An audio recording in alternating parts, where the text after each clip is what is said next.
Hello guys, welcome to my YouTube channel Gaman study. आज का हमारा टॉपिक है ब्रिटेन के प्रधानमंत्री की शक्तियाँ एवं कार्यों के संदर्भ में। इससे पिछले वीडियोस में हमने बात की थी राजमुकुट एवं जो शासक है उसके संदर्भ में, या इसमें जो अंतर होता है उसके बारे में। तो आप जिसने भी वो वीडियो नहीं देखे वो जाकर देख लीजिए। तो हम बात करते हैं ब्रिटेन के प्रधानमंत्री की शक्तियाँ एवं कार्यों के संदर्भ में। तो शुरू करते हैं। ब्रिटेन के शासन में प्रधानमंत्री विशेष स्थान रखता है, यानी जो ब्रिटेन का प्रधानमंत्री है वो एक विशेष स्थान रखता है अपनी शासन व्यवस्था को चलाने में। आगे 1721 ईस्वी में जब जॉर्ज प्रथम ने कैबिनेट की बैठक में भाग लेना छोड़ दिया तो रॉबर्ट वालपोल जो मंत्रियों में प्रधान था उसने सभापति का आसन ग्रहण किया था। यहीं से प्रधानमंत्री पद का प्रारंभ हुआ। इसमें कहा गया है कि जो प्रधानमंत्री है उसका पद का जो प्रारंभ है वो कब से हुआ है, तो 1721 में हुआ है। कब? जब जॉर्ज प्रथम है उसने कैबिनेट की बैठक हुई थी उसमें भाग लेना छोड़ दिया था। जब भाग लेना छोड़ दिया था तो रॉबर्ट वालपोल जो मंत्रियों में प्रधान था उसने सभापति का आसन ग्रहण किया, यानी सभा है उसमें सर्वोच्च पद पर अपना आसन ग्रहण किया। तभी से ही यह प्रधानमंत्री का पद प्रारंभ हुआ था। कब हुआ था? जब कैबिनेट में जॉर्ज प्रथम ने कैबिनेट की बैठक में भाग लेना छोड़ दिया। क्यों लेना छोड़ दिया था? क्योंकि ब्रिटेन में इसे इंग्लिश नहीं आती थी। इंग्लिश न समझ आने के कारण यह बैठक में नहीं आता था, और न आने के कारण यह इसे प्रधानमंत्री किसे बनाता है, ये रॉबर्ट वालपोल को बनाता है। कब? 1721 में। तब से इसी पद की शुरुआत हुई थी। आगे देखते हैं। तो प्रधानमंत्री कॉमन सभा में बहुमत दल का नेता होता है, यानी जो बहुमत दल का नेता होता है ये कौन? प्रधानमंत्री कॉमन सभा में। इसका वेतन वगैरह देख लेते हैं, किसका कितना वेतन है।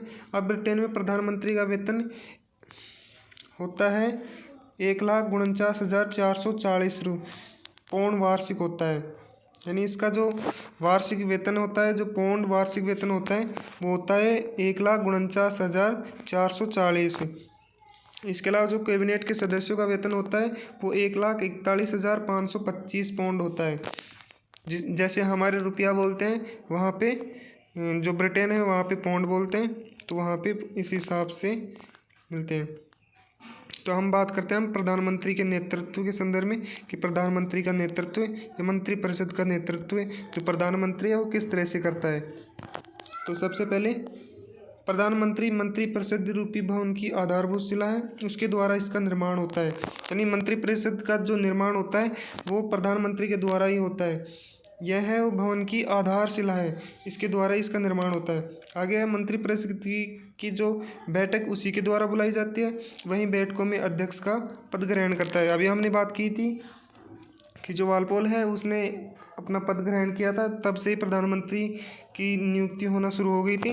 तो तब से ही जो मंत्रिपरिषद की बैठक थी उसमें सर्वोच्च पद पर जो अध्यक्ष होता था बैठक का वो प्रधानमंत्री ही होता था ब्रिटेन में। आगे, यदि किसी सदस्य को उसकी नीति मान्य नहीं है तो प्रधानमंत्री उसे त्यागपत्र देने के लिए बाध्य कर सकता है। जब बैठक में किसी के भी त्यागपत्र देने की, यानी उसके नीति से मान्य ना हो या से अच्छा नहीं लगे जिसका, तो उसे त्यागपत्र देने के लिए बाध्य कर देता है या उसे हटा देता है। तो प्रधानमंत्री का त्यागपत्र पूरी मंत्रिपरिषद का त्यागपत्र होता है। जब प्रधानमंत्री त्यागपत्र दे देता है तो पूरी मंत्रिपरिषद है उसको भी त्यागपत्र देना पड़ता है। यानी जब प्रधानमंत्री नहीं रहेगा तो वहाँ की जो मंत्रिपरिषद है वो भी हट जाती है। तो आगे कॉमन सभा का नेतृत्व, जो प्रधानमंत्री है वो कॉमन सभा का नेतृत्व भी करता है, उसको देखते हैं, है ना।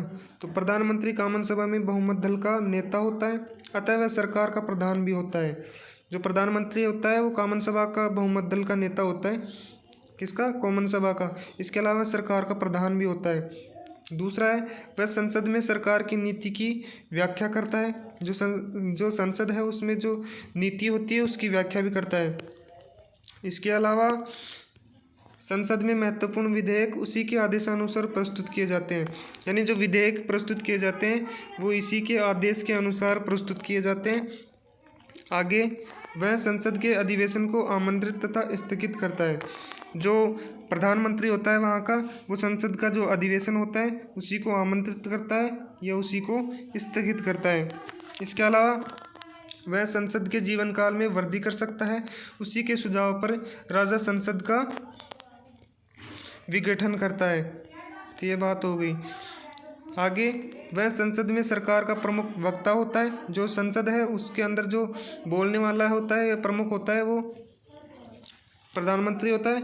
किसी भी विषय पर उसके शब्द सरकार की ओर से अंतिम समझे जाते हैं। यानी जो हम कहते हैं कि ये नियम लागू कर दिया गया देश में, तो एक प्रधानमंत्री के द्वारा ही किया जाता है, या उसे सरकार का अंतिम वो माना जाता है। तो आगे, मंत्रिपरिषद तथा सम्राट के मध्य जो संचार कड़ी है वो भी प्रधानमंत्री है। किस तरह से? जैसे जो मंत्रिमंडल है उसके अंदर किसी बात को रखा जाता है, जब उस बात को रखा जाता है तो जब ये इस तरफ प्रधानमंत्री होगा, वो जैसे सम्राट है तो उसके बीच में जो है वो प्रधानमंत्री होता है। यानी ये ही यहाँ से बात सुन करके या यहाँ से निर्णय ले करके वो यहाँ तक पहुँचाने का कार्य करता है। जो मंत्रिमंडल है उसको डायरेक्ट या सीधे शासक से बात करने का अधिकार नहीं है। तो मंत्रिपरिषद तथा सम्राट के मध्य संचार कड़ी, इसके बारे में देख लेते हैं। आप है ना इन टॉपिक्स को याद कर लीजिए तो एक आसानी होगी आपको याद करने में। प्रधानमंत्री ही राजा को संसद के समस्त कार्यों की सूचना प्रदान करता है। राजा उसके द्वारा अपनी इच्छा प्रकट करता है और अन्य मंत्री राजा से सीधा संबंध नहीं रख सकते। अभी हमने बात की थी जो मंत्रिपरिषद है उसके और सम्राट के मध्य जो संचार की कड़ी है वो है प्रधानमंत्री। इसके आगे, प्रधानमंत्री अपने दल का है वो नेता होता है, हमने बात की थी। तो साधारण निर्वाचन उसी के नाम से होता है, जनता उसी के नाम पर वोट देती है। इंग्लैंड में आम चुनाव साधारण प्रधानमंत्री का चुनाव ही होता है। यानी जो ब्रिटेन है वहाँ पे जो आम जनता का चुनाव होता है वो भी प्रधानमंत्री के नाम पर ही होता है। तो ये बात होगी। इसके अलावा विदेश नीति का प्रमुख वक्ता होता है प्रधानमंत्री। तो इंग्लैंड में जो प्रधानमंत्री ही विदेश नीति का संचालन करता है। इसके अलावा अंतर्राष्ट्रीय सम्मेलनों में वह भी देश का प्रतिनिधित्व करता है या अपने द्वारा मनोनीत किसी अन्य व्यक्ति को भेजता है। यानी जो विदेशों में या जो सम्मेलन होते हैं उसके अंदर भाग लेने का कार्य भी प्रधानमंत्री के द्वारा ही होता है।